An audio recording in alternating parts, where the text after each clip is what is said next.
The seventh season had ended with all of the enemies of Charlesonia teaming up to form the United World Powers. Their plot was revealed, giving the High Command enough time to form their own union before Season 8 could start. After being exposed, the UWP would begin to cool it with the anti-Charles attitude, and instead opted to pretend to be peaceful due to their original plan being shattered. Charlesonia was still very weary of the UWP and continued to keep a close eye on them as they prepared for the inevitable. The world was now split in two, between Charlesonian factions and UWP factions, as both sides waited patiently for the new season to begin. To everyone's surprise, however, Season 8 would see the start of something that would change the server forever. While working on creating the new season, I stumbled across a method to download mods onto a Minecraft world on Xbox, which is what the server was hosted on at the time. The mods that were chosen were picked based entirely off how cool they seemed to me at the time. So we got things such as emerald armor, crazy, goofy weapons, and costumes. Mods would go on to characterize Season 8 in both positive and negative ways going forward, though.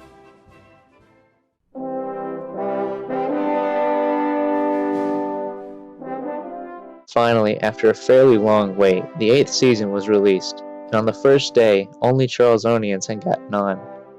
This was a relief to everyone at the time, as most people had suspected a massive fight would begin right as the world went up. Instead, the people of Charlesonia received the blessing of Charles himself as he appeared to them in the forest they spawned in. He would follow them all the way to what would become their new home, keeping them safe the whole way. Charlesonia itself had started off pretty well in Season 8. It would have been very easy for someone to have completely forgotten about the UWP and all the conflict that was feared to happen right off the bat.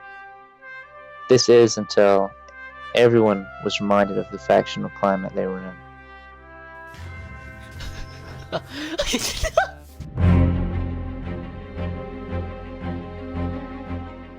Among those who accompanied the Charlesonian convoy was Barrier Breaker 7. Barrier was a member of the Dankest faction in the previous season, but it made it seem as if he had switched sides due to a friendship with the real XD Lucas, a very prominent Charlesonian. Everything seemed completely ordinary. Lucas and Barrier built a house together and had collected a good bit of resources until one fateful day that all changed. Lucas had returned to his house to find that everything of value had been taken and Barrier had run off to the UWP. This was the first reminder to everyone that this threat was still out there, waiting for the right moment to strike.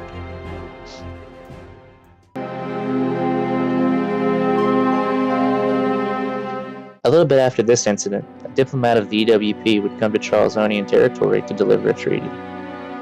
I knew the treaty itself really didn't mean anything, but signed it anyway after some protest. The UWP at this time was under the control of Luke Prod, who had won due to Lopad actually making up a majority of the Union's population at the time. There was some controversy surrounding whether or not those votes should count, since none of them were actually active by any stretch of the word on the server, on the world. The Lopad party of the UWP, according to Luke, was less interested in destroying Charlesonia than the Broba administration of S7. The Luke administration of the UWP was actually pretty peaceful, and this is likely why the treaty was brought to Charles. Back at the UWP, however, the Luke administration was under heavy scrutiny.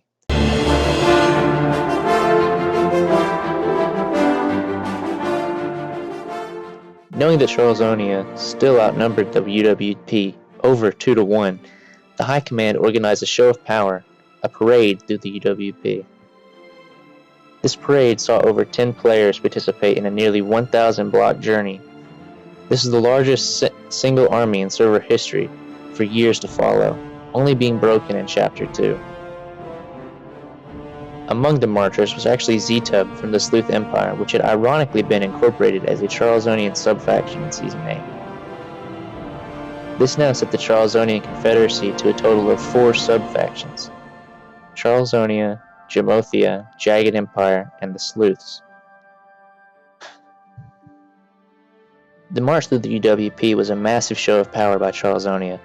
It demonstrated that they were more than capable of using the UWP's own tactics against them, that being unifying several factions into one larger group in order to be stronger.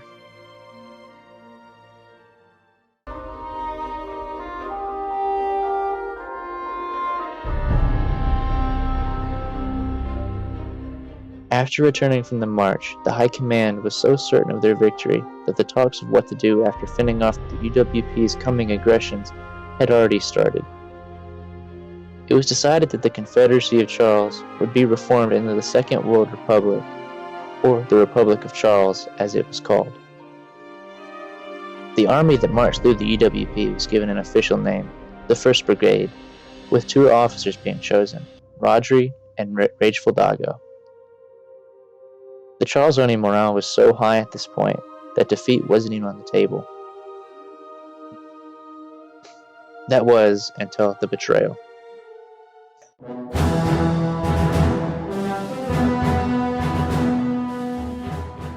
Danny was Charlesonia's top guy for a long time. He had joined in Season 3 and had been close to me for years at this point. He even helped me found the faction in Season 6. Danny ended up joining the UWP to quote-unquote spy before returning to Charles, where a few days later he would leave and rejoin the UWP officially due to a grief on a house he built around a memorial. This is a huge morale killer for the Republic, especially when the UWP started loopholing their peace treaty and sending Danny over to collect bounties on Charlesonians. However, despite this, the Republic had not yet lost hope, and was still certain it could defeat the UWP.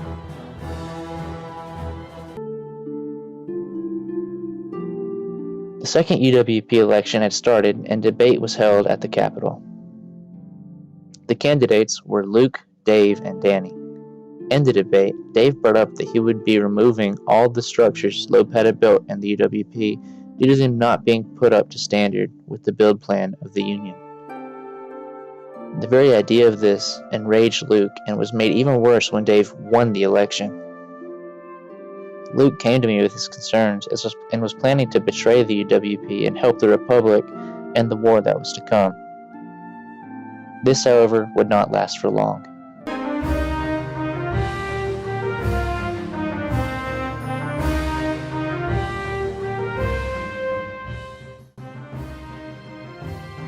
The mission was a plan devised by Coley and Lucas to take out Danny by using harming potions while invisible. I convinced him to pick up a random at spawn to help them so that he could take the fall if need be, and I also accompanied them to get it on recording. Inevitably, my recording would be the downfall of their plan, however, since it was used to tip off the UWP that something was coming, so they were on high alert. They had maps ready, and when Lucas and Coley arrived, they were able to find them relatively easily. Lucas was killed, but Coley was able to flee and cause a fire in the UWP capital. The mission had been a failure. Lopad had decided that their hatred for Charlesonia and lust for victory was more important than the politics within the UWP. They dropped their plan to help the Republic and went in with the rest of the UWP to declare war on Charles due to the rise in morale created from the mission less than an hour before. The UWP made its way to spawn and began constructing a fort for the first battle. The numbers on the Zaza are contested today. In short, it was an extermination enacted by the UWP on the night of the mission, to the time the faction fell. They targeted new people who would just spawn in and kill them on repeat until they left. Some say that 6 new people were killed, but others say that number is wrong. The most important Zaza victim was Legit Champ, the cousin of Jagged Cake, who was very adamant on saving him.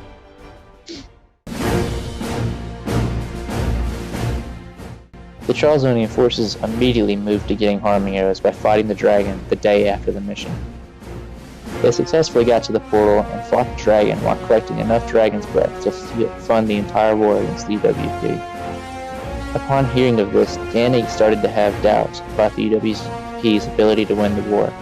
This is a huge morale drop for the Union, Little did they know that everything was about to come crumbling down faster than they could have ever expected.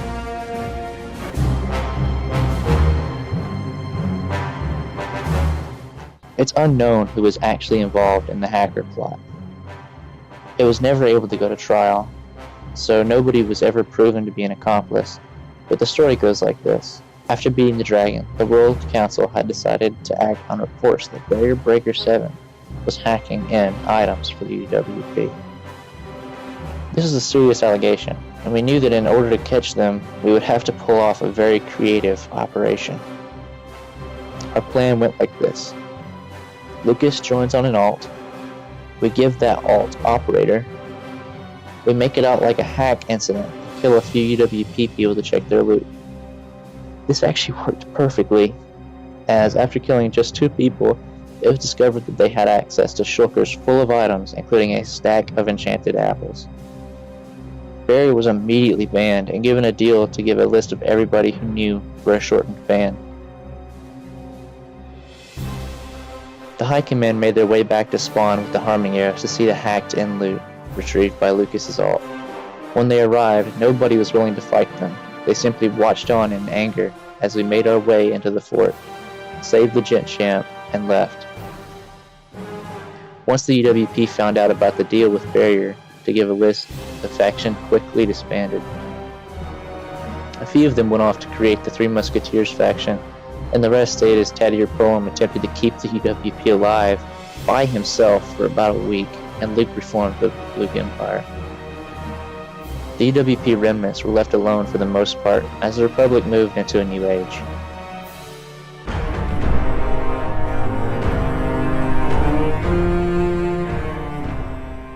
The Republic, without any opposition, had decided to take the democratic system employed by Charlesonia at the end of S7 and use it to elect the president of the new union.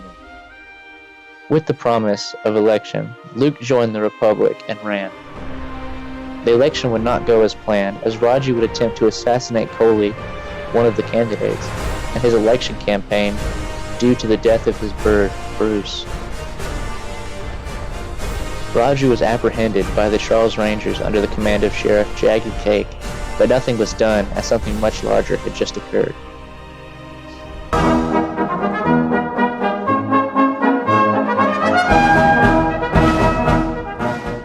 A now infamous name at the time belonged to a relatively unknown player, that being Slack.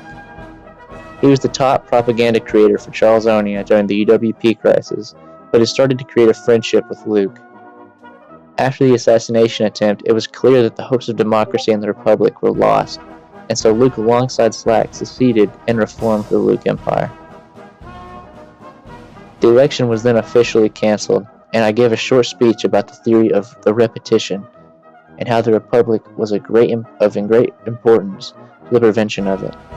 This same address, now called the Repetition Address, called for everyone to take up arms and begin fortifying Spawn. And so the entire reformed Grand Army of Charles took to Spawn and began creating the second Fort Ben. While the entire Grand Army was at Spawn preparing for war, the Luke Empire was taking its own preemptive measures to ensure they had an edge in the conflict they knew was coming. They took advantage of our failure to leave someone at Charles to guard it, to go there and burn it.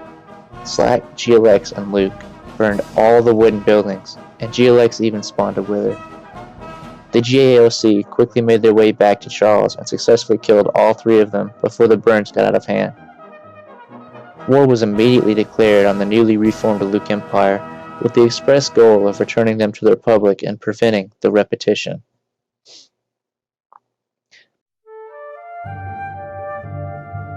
Before we get into the war, it's important to know a few key terms. Factionalist. A person who believes that the repetition was a myth and that the Republic should dissolve in favor of more small factions.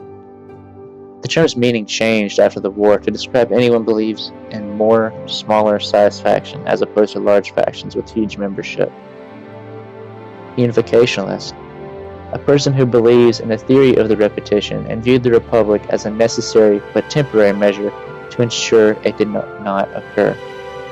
After the war, the term changed to its meaning to refer to someone who believed that the world was better in the ancient era before the factionless revolution of S7. Repetition, the most important term for this period in server history. The repetition was the idea that the wounds created in S7 and the UWP crisis would never heal, and that the disgruntled former UWP officials and Charlesonia would constantly repeat the same back-and-forth conflicts forever. The idea was that to prevent the repetition, the world would have to come together like it did in the ancient era and mend the divisions before naturally breaking apart into factions yet again, but without repeating the same conflicts.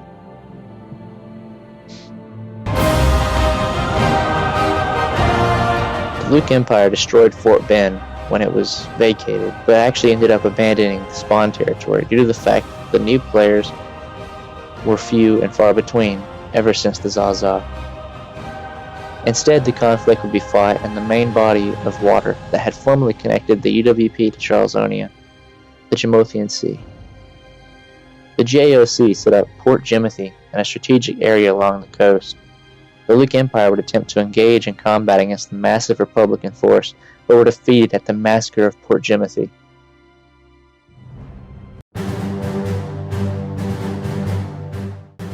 The Charlesonian Navy then intercepted the Luke Empire's main holding in the area at the Battle of CSS Ben, which was another clear victory for the Republic. It was clear to everyone that the war was going to be an easy victory for the massive force of the Republic.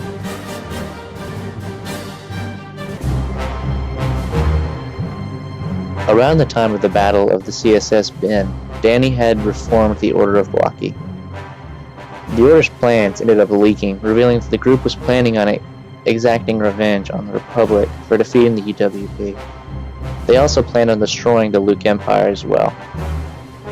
I decided that this threat was worse than anything the Luke Empire posed for the longevity of the Republic, and so I went to Luke with the leak. It was agreed that we all needed to be united for the coming threat, so the Luke Empire officially surrendered their forces and signed a treaty at Port Jimothy. The faction was allowed to remain outside of the Republic in the end. This would end up spelling the end of the Republic. The Oob's threat ended up being very anticlimactic. Danny attempted to kill me and griefed Charlesonia once with a wither. The attempt failed and quit the server. As for the Republic, it quietly dissolved as nobody identified with it anymore.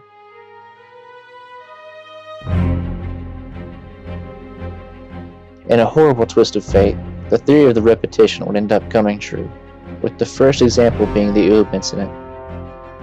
A little after the war had ended and everything was able to settle back into normalcy, the former UWP members congregated yet again to form the secret faction known as the Noxtopian Empire.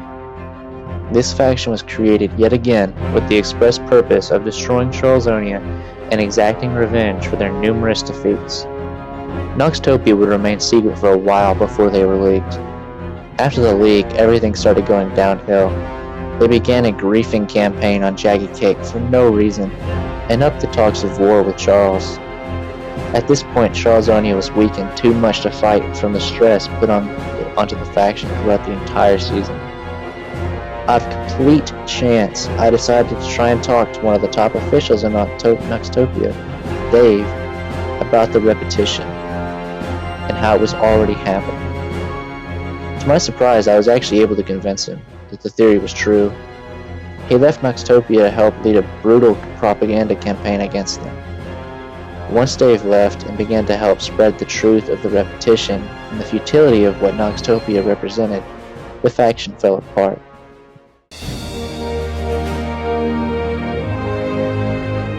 Soon after the defeat of Noxtopia, it was decided that S8 was an unplayable world, and so it was ended in a continuation of the sunset ritual started all the way back in Season 2.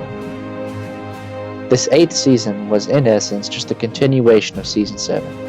It started with the combined efforts of all of Charlesonia's enemies attempting to rival and destroy Charles, being thwarted and destroyed before it could enact any of its plans, and continued with the reformation of the ancient era republic under a theory that ended up coming true. It can be argued that the repetition ended up continuing all the way throughout the rest of the Cottoni Era. In the end, Season 8 brought Charlesonia to its knees with constant fighting for survival, and led to the idea of factionalism being criticized through philosophy and theories, which brought about most of the terms we use today. The next part of this series is going to go over the conclusion to the first chapter of this grand story. Thank you for watching, and consider joining this server so your story may end up on a video like this someday in the future.